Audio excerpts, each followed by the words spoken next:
Sejumlah informasi dari berbagai daerah di Provinsi Banten kami sajikan dalam Berita Banten yang dipersembahkan oleh PRSSNI Banten dan disiarkan serentak oleh seluruh radio anggota di 8 kabupaten kota di Provinsi Banten.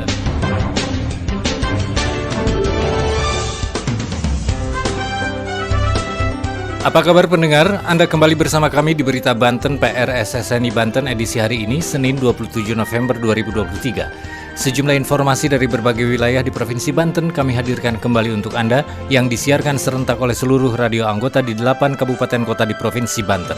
Dan inilah informasi utamanya. Bawaslu Kota Serang kembali tertibkan alat peraga kampanye yang bertebaran di Kota Serang. Ribuan massa memadati Tugu Landmark Kota Cilegon dalam aksi solidaritas untuk Palestina. Angka pengangguran di Kota Serang menduduki peringkat keempat tertinggi di Provinsi Banten. Bersama saya Aldi Akbar, inilah Berita Banten selengkapnya. Pendengar, Bawaslu Kota Serang kembali menertibkan alat peraga kampanye yang bertebaran di Kota Serang. Bawaslu dibantu Satpol PP Kota Serang kembali menyisir jalan protokol untuk menurunkan berbagai atribut peraga kampanye dengan berbagai ukuran. Bawaslu mengatakan karena keterbatasan personel, penertiban alat peraga kampanye tersebut dilakukan secara bertahap. Berikut laporan Reni Susan dari Radio Mega Suara Serang. Badan Pengawas Pemilu Bawaslu Kota Serang kembali menertibkan alat peraga kampanye atau APK yang bertebaran di Kota Serang. Pada hari Sabtu 25 November 2023, petugas gabungan antara Bawaslu Kota Serang dengan Satpol PP Kota Serang menurunkan APK sebagai ukuran di Jalan Sepang, Kecamatan Taktakan, Kota Serang. Ketua Bawaslu Kota Serang Agus Aan Hermawan menyampaikan penertiban tersebut merupakan rangkaian penertiban hasil koordinasi dengan pemerintah daerah. Bawaslu Kota Serang menggandeng Pemkot Serang untuk melakukan penertiban melalui Perda Ketertiban Kebersihan dan Keindahan atau K3 tahun 2010. Diakui Agus, keterbatasan personel dan SDM membuat penertiban dilakukan secara bertahap. Sebelumnya Bawaslu Kota Serang bersama Satpol PP dibantu Dishub Kota Serang juga menyisir jalur protokol sepanjang Jalan Jenderal Sudirman hingga alun-alun Kota Serang. Pihaknya mengimbau kepada seluruh bakal calon untuk mematuhi tahapan kampanye. Demikian dari Mega Suara Serang, Reni Susan melaporkan untuk Berita Banten. Pendengar, ribuan massa memadati Tugu Landmark Kota Cilegon untuk melakukan aksi solidaritas untuk Palestina. Diawali dengan sholat goib di Masjid Agung Nurul Ikhlas Kota Cilegon, ribuan massa kemudian melakukan aksi long march menuju Tugu Landmark. Dalam aksi bertema Cinta Cilegon untuk Palestina tersebut dihadiri oleh Wali Kota Cilegon, Wakil Wali Kota Cilegon, dan sejumlah pejabat daerah lainnya. Berikut laporan Reni dari Sam Radio Cilegon. Ribuan warga memadati Tugu Kota Cilegon untuk menunjukkan dukungan dan pembelaannya terhadap warga Palestina atas kebiadaban Zionis Israel Sabtu 25 November 2023. Sebelumnya, peserta aksi melakukan sholat goib di Masjid Agung Nurul Ikhlas dan dilanjutkan long march ke Tugu Kota Cilegon menyuarakan aspirasinya untuk kemerdekaan Palestina. Pantauan di lokasi, ribuan massa aksi bela Palestina dihadiri berbagai komunitas di Kota Cilegon bahkan dari luar Cilegon. Mereka kompak menggunakan atribut-atribut Palestina seperti syal, bendera, dan kerudung bermotif Palestina dengan warna putih, hitam, merah, dan hijau.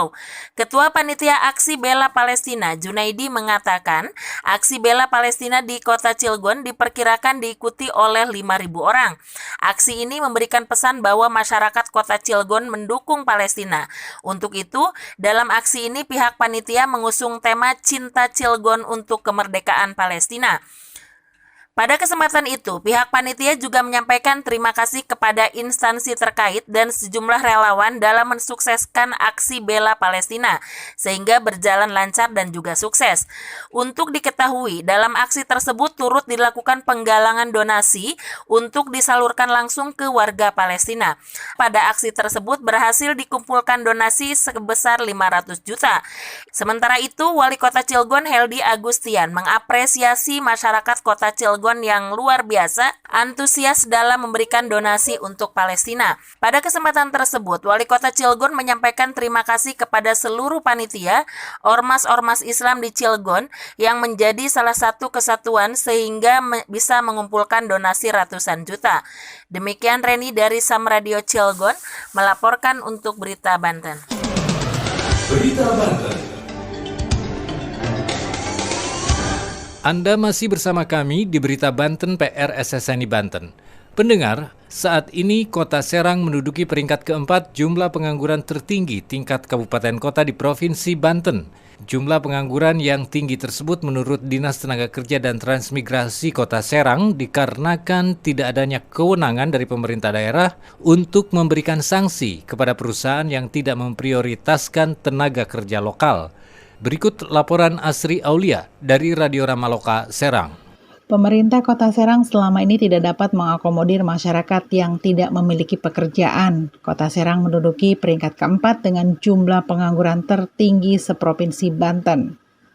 Tingkat pengangguran berpengaruh terhadap kesejahteraan dan kemiskinan masyarakat di tingkat kabupaten dan kota di Provinsi Banten.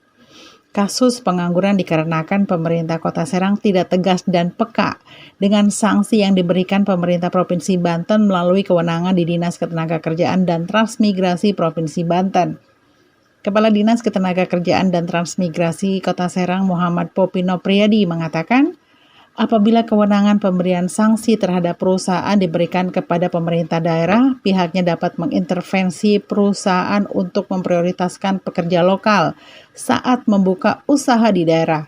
Selama ini kewenangan pemerintah kabupaten dan kota terhadap industri sangat terbatas, mulai dari pengawasan, penindakan hingga penutupan operasional. Pemberian sanksi adalah kewenangan Dinas Ketenagakerjaan dan Transmigrasi Provinsi Banten. Pemerintah kota tidak bisa memaksakan investor atau pelaku industri untuk mengakomodir pekerja lokal di kabupaten dan kota. Selama ini pihak pengusaha banyak berkomunikasi dengan pemerintah Provinsi Banten. Sementara yang mengetahui persoalan di daerah adalah pemerintah kabupaten dan kota, sehingga berdampak pada angka pengangguran yang cukup tinggi. Pihaknya berharap pemerintah Provinsi Banten bisa mencari solusi terbaik dengan tingginya angka pengangguran di wilayah Kota Serang saat ini, dengan memberikan lapangan pekerjaan bagi warga lokal khususnya masyarakat kabupaten dan kota dengan kemampuan yang sesuai dan mumpuni di bidangnya.